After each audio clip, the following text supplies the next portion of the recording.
ہماری اس کائنات کی تخلیق کے حوالے سے سائنس میں جو تھیوری سب سے زیادہ مشہور ہے اسے دی بگ بینگ تھیوری کہا جاتا ہے، جس کے مطابق آج سے تقریباً 13 بلین سال پہلے جب وقت اور کائنات کہیں موجود ہی نہیں تھی تو ایک بہت بڑا دھماکہ ہوا، جس کے نتیجے میں ہماری یہ کائنات وجود میں آئی۔ لیکن چونکہ یہ واقعہ اتنا پرانا ہے کہ اس کے درست ہونے کو لے کر کئی شکوک و شبہات پائے جاتے ہیں۔ یہی وجہ ہے کہ سائنسدان کائنات کی تخلیق کو لے کر کئی دوسرے نظریات کو مانتے ہیں۔ انہی تھیوریز میں ایک نظریہ سیمولیشن تھیوری ہے، جسے آج میٹرکس کا نام دیا جاتا ہے۔ سیمولیشن کے لغوی معنی بناوٹی یا نقلی ہے، لیکن اس کا استعمال حقیقت کے قریب ترین ہونے کے لیے استعمال کیا جاتا ہے۔ سیمولیشن کے اس نظریے کا تانا بانا کئی ہزار صدیاں قبل یونانی فلسفے سے جا ملتا ہے، جسے اسکیپٹک فلسفی کہا جاتا ہے، جس کا بانی 360 قبل مسیح میں پائرو نامی فلسفی تھا۔ دراصل بہت سارے ماہرین فلکیات اور ماہرین سائنسدانوں کا ماننا ہے کہ ہماری یہ دنیا ایک بہت بڑے کمپیوٹر پروگرام کے تحت چل رہی ہے، جسے ہم غلطی سے حقیقت سمجھ بیٹھے ہیں، کیونکہ ہم جو کچھ بھی دیکھتے، سنتے، چکھتے یا محسوس کرتے ہیں وہ تمام کے تمام انفارمیشن ہمارے دماغ تک الیکٹریکل سگنلز کی صورت میں پہنچتا ہے، اور سائنسدان یہ ثابت کر چکے ہیں کہ ایلیون کے ذریعے دماغ کو غلط سگنل بھیج کر اسے دھوکہ بھی دیا جا سکتا ہے۔ لہٰذا یہ بات بھی ممکن ہے کہ جس دنیا میں ہم اس وقت جی رہے ہوں وہ بھی محض ایک نظر کا دھوکہ ہو۔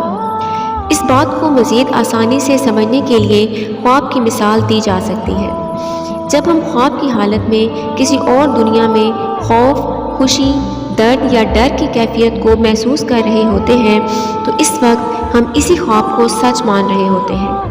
بالکل اسی طرح یہ عین ممکن ہے کہ ہم اس دنیا میں جو حیوانات، مکانات، درخت، پہاڑ، ندیاں، بارش، بجلی اور جو کچھ بھی دیکھ رہے ہوں وہ حقیقت میں موجود ہی نہ ہو، لیکن یہ ہمارے کسی خواب کا حصہ ہو، اور جب ہم نیند سے بیدار ہوں گے تو یہ دنیا ویسی نہیں ہوگی جیسی ہم اسے اس وقت دیکھ رہے ہیں یا محسوس کر رہے ہیں۔ حقیقت کو شک کی نگاہ سے دیکھے جانے کا یہ نظریہ زمانہ قدیم سے ہی یونان، مغرب، عرب اور ہندوستان میں موجود تھا، لیکن سیمولیشن تھیوری کا باقاعدہ آغاز سال 2003 میں نائک بوسٹرم کے ایک ریسرچ پیپر سے ہوا۔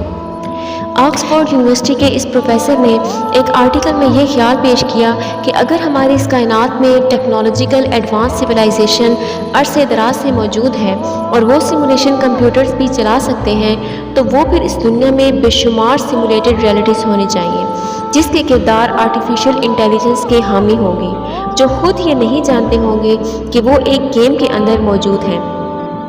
یہ کردار ممکنہ طور پر ہماری ہی طرح دکھتے ہوں گے۔ بوسٹروم کے مطابق اگر ایلین سچ میں وجود رکھتے ہیں تو ہم ایک کمپیوٹر سیمولیشن میں زندگی گزار رہے ہیں۔ دراصل ڈیجیٹل ورلڈ میں سیمولیشن ایک ایسا پروگرام ہوتا ہے جسے ہم کوڈز کے ذریعے ایک ایسی دنیا بنا سکتے ہیں جو بالکل حقیقی لگے، جس کی مثال ایسی ویڈیو گیمز ہیں جس میں جو چاہے وہ کر سکتے ہیں، جسے چاہے اسے مار سکتے ہیں اور جہاں چاہے وہاں جا سکتے ہیں۔ اسے ہم ریئل ورلڈ سیمولیشن کہتے ہیں۔ یہی وجہ ہے کہ جدید دور کے ذہین ترین لوگ اس سیمولیشن تھیوری کے حامی ہیں، اور وہ سائنسدان اس نظریے کی حقیقت کو جانچنے کے لیے پے در پے تجربات کر رہے ہیں، جس میں ایکس اسپیس کمپنی کے CEO ایلون مسک، مشہور زمانہ آسٹرو فزکس نیل ڈیگراس ٹائسن اور اس صدی کا سب سے بڑا سائنسدان اسٹیفن ہاکنگ بھی شامل ہے۔ ایلون مسک کا کہنا ہے کہ ہم حقیقت میں موجود ہیں، اس بات کے امکانات ارب میں 1% ہے۔ اگر ٹیکنالوجی میں امپرومنٹ کے کسی بھی معیار کو برقرار رکھا جائے تو وہ وقت دور نہیں جب گیمز اور ریئلٹی میں فرق کرنا مشکل ہو جائے گا، جبکہ نیل ڈی گراس ٹائسن کا کہنا ہے کہ تھیوری آف سیمولیشن کے درست ہونے کے امکانات 50% سے بھی زیادہ ہیں۔ میں چاہتا ہوں کہ اس مفروضے کے رد میں ایک مضبوط دلیل لے آؤں، لیکن میں ایسی کوئی دلیل تلاش نہیں کر پاتا۔ آرٹیفیشل انٹیلیجنس اور کمپیوٹر ماڈلنگ میں ہونے والی تیز رفتار ترقی نے ان امکانات کو بھی جنم دیا ہے کہ عنقریب ہم انسان ایسی سیمولیشن بنانے میں کامیاب ہو جائیں گے جو انتہا درجے کی حقیقی دکھائی دے گی اور جس کے کردار آرٹیفیشل انٹیلیجنس کے حامی ہوں گے۔ یہ امکانات ہمارے لیے حوصلہ افزا بھی ہے اور پریشان کن بھی۔ یہ امکانات ذہن کو تھکا دینے والے کچھ نئے سوالات کو جنم دیتے ہیں۔ مثلا کیا ہمارے سیمولیشن کو بنائے جانے والے یہ باشعور کردار خود سے اپنی کوئی سیمولیشن بھی بنا لیں گے جس کے کردار خود بھی باشعور ہوں گے اور پھر وہ کردار بھی مزید سیمولیشن کو تخلیق کریں گے اور سیمولیشن در سیمولیشن کا یہ سلسلہ مسلسل چلتا رہے گا۔ اگر ایسا ہے تو جس سیمولیشن کا ہم حصہ ہیں کیا اس کے ڈیزائنر بھی خود کسی دوسری سیمولیشن کے فرضی کردار ہیں؟ اگر ایسا ہی ہے تو اس تمام تر سیمولیشن کا وہ ابتدائی حصہ کون سا ہے جسے حقیقت کہا جا سکتا ہے؟ کیا یہ حقیقت وہی ذات تو نہیں جسے آسمانی مذاہب خدائے بزرگ و برتر کا نام دیتے چلے آ رہے ہیں؟ یہی وجہ ہے کہ قدیم فلسفہ اور مذاہب میں اس سیمولیشن تھیوری کو مختلف ناموں سے موسوم کیا جاتا رہا ہے۔ مثلا ہندو دھرم کے پرانوں اور شاستروں میں مایا کا ذکر ملتا ہے جسے ایک حسین عورت کی شکل میں پیش کیا جاتا ہے۔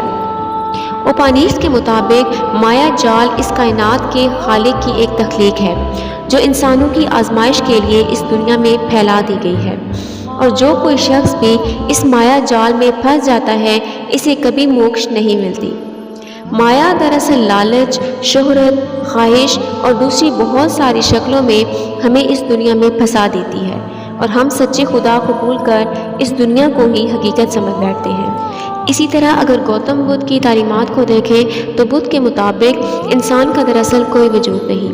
وہ دنیا کو جس شعور کے ذریعے محسوس کرتا ہے دراصل وہی شعور اسے دھوکہ دیتی ہے، اور جب تک انسان شعور کے اس دھوکے سے نہیں نکل سکتا اسے نروان نہیں مل سکتی۔ وہی دین اسلام کے اندر سیمولیشن کے اس تصور کو نہایت ہی صاف الفاظوں میں بیان کر دیا گیا ہے۔